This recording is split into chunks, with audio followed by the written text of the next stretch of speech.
एक धनी व्यक्ति का बटुआ बाजार में गिर गया। उसे घर पहुंचकर इस बात का पता चला। बटुए में जरूरी कागजों के अलावा कई हजार रुपए भी थे। फौरन ही वो मंदिर गया और प्रार्थना करने लगा कि बटुआ मिलने पर प्रसाद चढ़ाऊंगा, गरीबों को भोजन कराऊंगा आदि।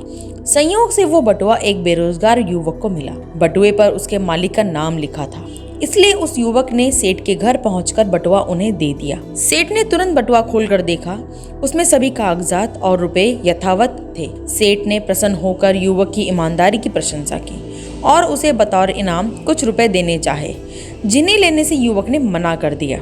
इस पर सेठ ने कहा, अच्छा कल फिर आना। युवक दूसरे दिन आया तो सेठ ने उसकी खूब खातिरदारी की। युवक चला गया। युवक के जाने के बाद सेठ अपनी इस चतुराई पर बहुत प्रसन्न था कि वह तो उस युवक को 100 रुपए देना चाहता था, पर युवक बिना कुछ लिए सिर्फ खा पी कर ही चला गया। उधर युवक के मन में इन सब का कोई प्रभाव नहीं था, क्योंकि उसके मन में न कोई लालसा थी और न ही बटुआ लौटाने के अलावा और कोई विकल्प ही था। सेठ बटुआ पाकर यह भूल गया कि उसने मंदिर में कुछ वचन भी दिए थे। सेठ ने अपनी इस चतुराई का अपने मुनीम और सेठानी से जिक्र करते हुए कहा कि देखो, वह युवक कितना मूर्ख निकला, हजारों का माल बिना कुछ लिए ही दे गया। सेठानी ने कहा, तुम उल्टा सोच रहे हो। वह युवक ईमानदार था, उसके पास तुम्हारा बटुआ लौटा देने के अलावा और कोई विकल्प नहीं था। उसने बिना खोले ही बटुआ लौटा दिया। वह चाहता तो सब कुछ अपने ही पास रख लेता।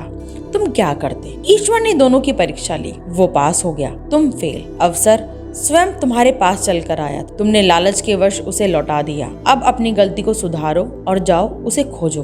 उसके पास ईमानदारी की पूंजी है जो तुम्हारे पास नहीं है, उसे काम पर रख लो।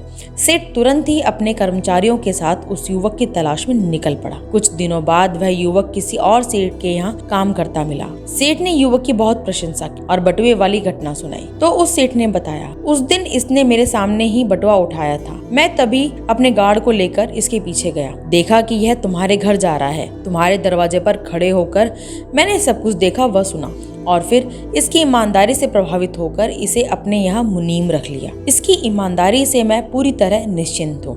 बटुए वाला सेठ खाली हाथ लौट आया। पहले उसके पास कई विकल्प थे, उसने निर्णय लेने में देरी की। उसने एक विश्वासी पात्र खो दिया। युवक के पास अपने सिद्धांत पर अटल रहने का नैतिक बल था। उसने बटुआ खोलने के विकल्प का प्रयोग ही नहीं किया। युवक को ईमानदारी का पुरस्कार मिल गया। दूसरे सेठ के पास निर्णय लेने की क्षमता थी। उसे एक उत्साही, सुयोग्य और ईमानदार मुनीम मिल गया। जिन वस्तुओं के विकल्प होते हैं उन्हीं में देरी होती है। विकल्पों पर विचार करना गलत नहीं है, लेकिन विकल्पों पर ही विचार करते रहना गलत है। हम यह या वह के चक्कर में फंस रह जाते हैं। विकल्पों में उलझकर निर्णय पर पहुंचने में बहुत देर लगाने से लक्ष्य की प्राप्ति कठिन हो जाती है। तो दोस्तों, आपको ये कहानी कैसी लगी हमें कमेंट करके जरूर बताएं। फिर मिलेंगे नई कहानी के साथ। तब तक के लिए राधे राधे।